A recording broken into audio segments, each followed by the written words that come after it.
Hi friends, Shannon here, creative crew member with Katscrappiness, here to create an autumn themed card with some not so autumn colors. We're going to start with the sunflower duo. There's layers to create the sunflower, there's stems and leaves and the centers. We'll be using die cuts from that. Then the burlap background, we're going to do some stenciling with that.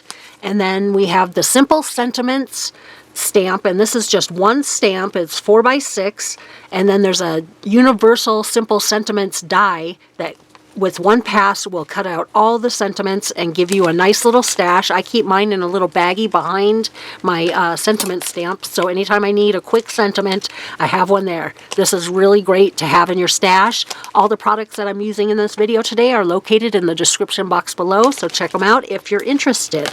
We're going to start by using that burlap stencil,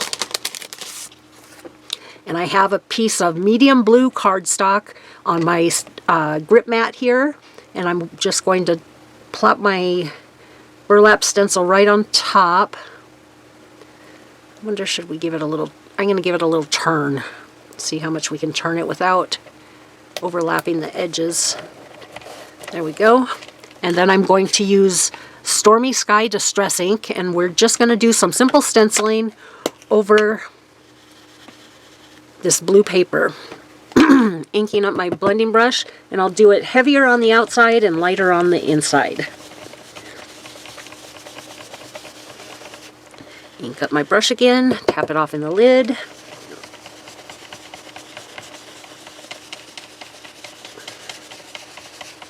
Then go in the middle with the remaining ink.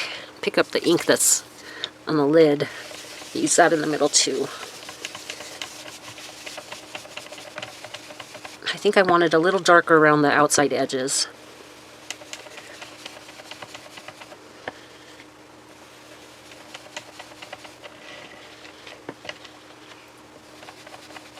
I would appreciate it if you gave me a thumbs up and subscribe to the Katscrappiness channel.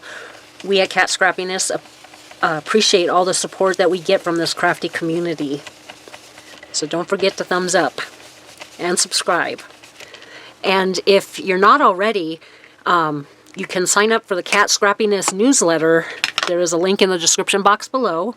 And that goes out every Friday at 7 p.m. Pacific time.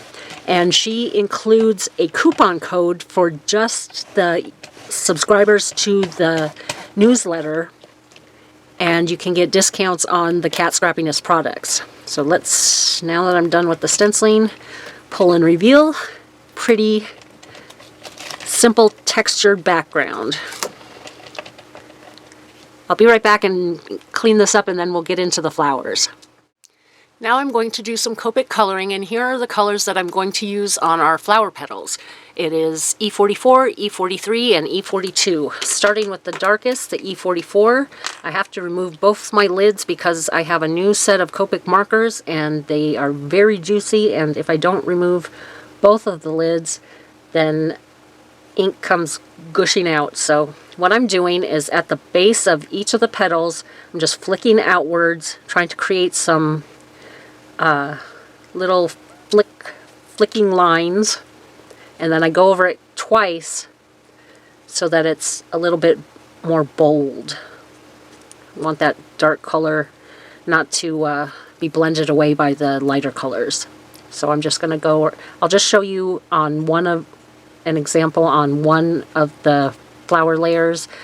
I'm making a total of 3 flowers, so that would be 6 layers, but I'm not going to show you me coloring them all. So just repeating this all the way around. 2 more. Just dropping the tip of my marker down and then flicking outwards. Gives us lots of texture.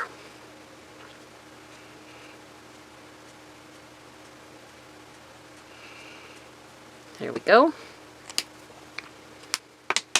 Then with E43, I'm going to be careful not to blend out those flick lines, and I'm going to start just above them and flick upward.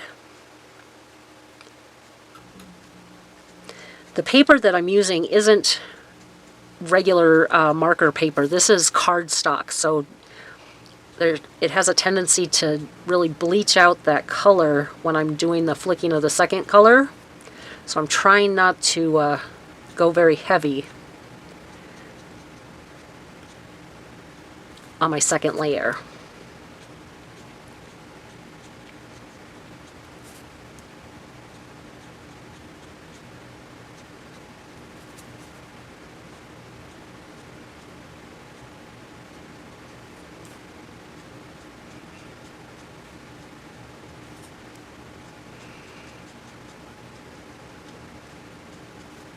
So there we go. There's our second layer. And this is just giving us a soft beige color tone to our flowers. And then I'm going to finish it off with E42. And this time I'm going to start from the tip and go inward so I don't blend out any of those flick marks. Because where you put your marker down first is where the heavier ink goes. And I don't want those flick marks blended out. I want to keep that texture.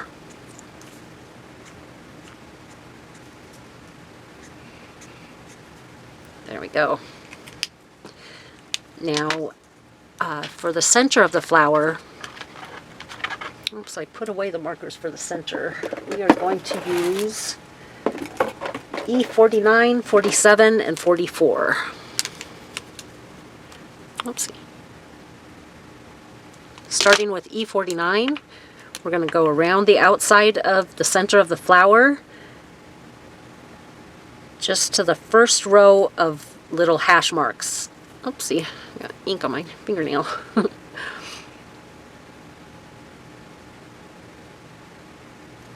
And the darker color makes it look farther away, as if, and we're going to put the lighter color in the center, and that makes it look closer. So the outside looks almost like it's curved down because we put that dark color around the outside.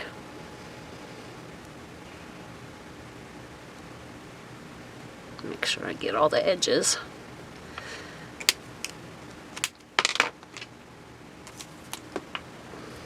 And then E47, we're just going to come in, and if you see on, whoops, my ring is spun around, on the flower, there's all of these embossed lines. I'm going to come in and leave just, I'm going to come in as far as I'm pointing here with the tip of my marker.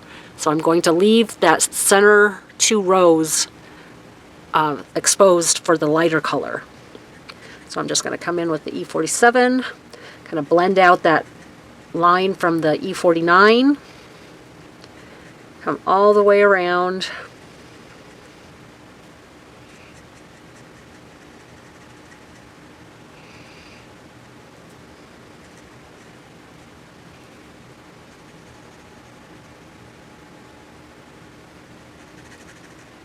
there we go. And then finally we'll do E44 for the center. And I'm not going to do very much blending except for right on the edge of the E47. Go over that a few times so we can blend that line out, and then really light in the middle. There we go.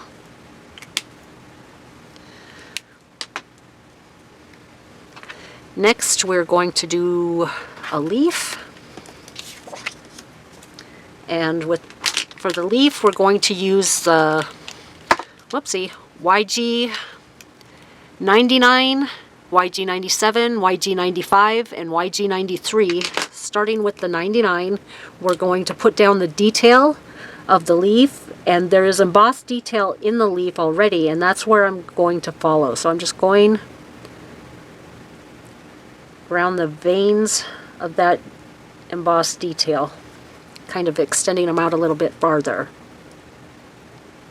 And then also, this really doesn't matter, but I'm going to come across the top. These are going to get tucked in, so you're probably not going to see this very much. Come across the top and give it some detail back here. And so since this is our darkest color, it's going to make this look as if it's farther away. And then we when we come in with the lighter colors, that will make it look more forward or closer to us. So now with the YG97, I'm going to just go over each side of the detail that I've already drawn.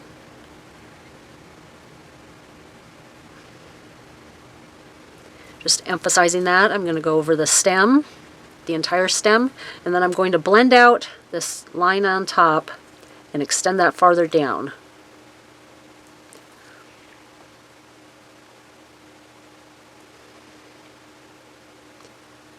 I think we'll take it all the way to the tip of the leaf on this side. YG95. We're just going to blend out this area at the top, coming down the side, and bring that all the way around the outside edge.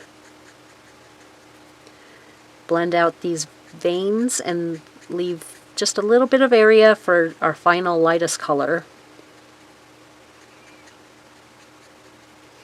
Oops, sticky.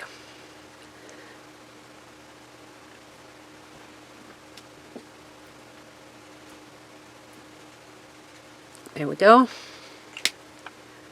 Then YG93 to finish it off and blend out all of the color that's already down.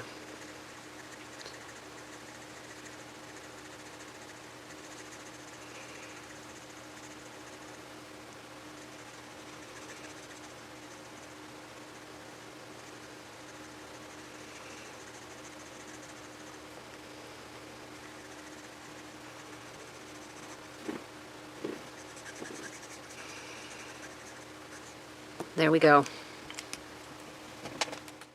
Off camera, I've gone ahead and I've glued together one of the flowers, and I've glued just the layers on top of each other flat with just glue. And then the other one, I've put some foam adhesive behind the top layer of petals to give some more dimension. And I'll show you how I did that with this one here. I flip over my top layer, and then I have these little tiny squares that I'm going to add to the center of my flower. And I let them kind of point, they're little squares, so I put one edge into the petal. So it'll give support towards the center, but also a little bit on that petal. Push those down, remove the adhesive backing. I don't know about you, but I find these little adhesive backings all over my house.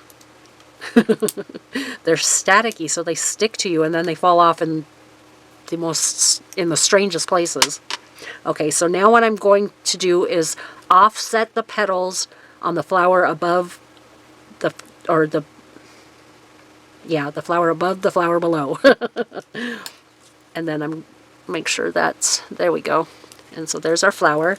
Now I'm just going to add some liquid adhesive to the center. And if you didn't know, now Scrappiness does have the My Sweet Petunia glue press in her online shop. So if you're interested, I know that that has been a game changer for me. The glue press just sets in the holder, and there's a little silicone piece that plugs the glue, so it's always ready to go when you need to grab for your glue. You don't have to mess with the pins, and I mean, if you leave it there too long, meaning like over a week, you might have to unclog it with a pin, but I've gone many, many days without using my glue and found that it's still free-flowing and ready to go. Okay, now I have a piece of 4 1/4 by 5 1/2 inch craft cardstock, and here is our 4 inch by 5 1/4 stenciled background, and I'm just going to add some liquid adhesive to this. Make sure I get those corners. A little bit of extra glue there.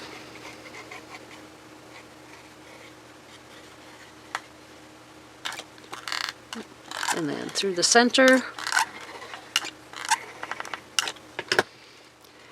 add that to our card base here.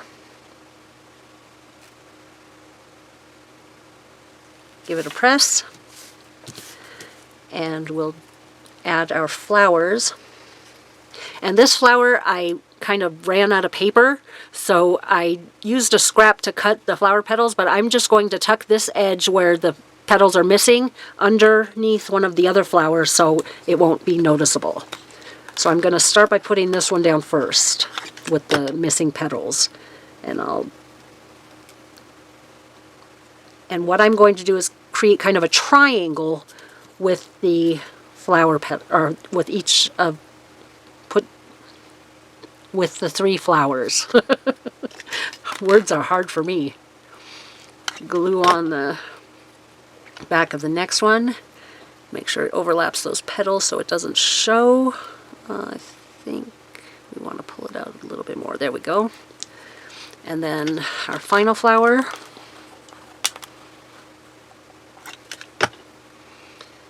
Tuck that one in between. Give it a press. And then take our 3 leaves and we're going to just add some glue on the top and bottom.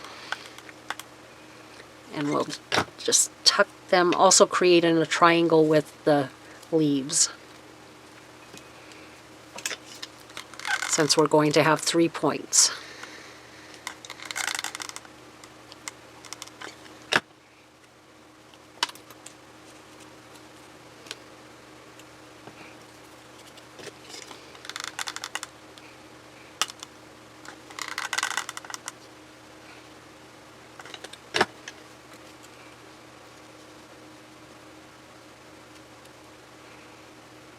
There we go. And then finally our sentiment.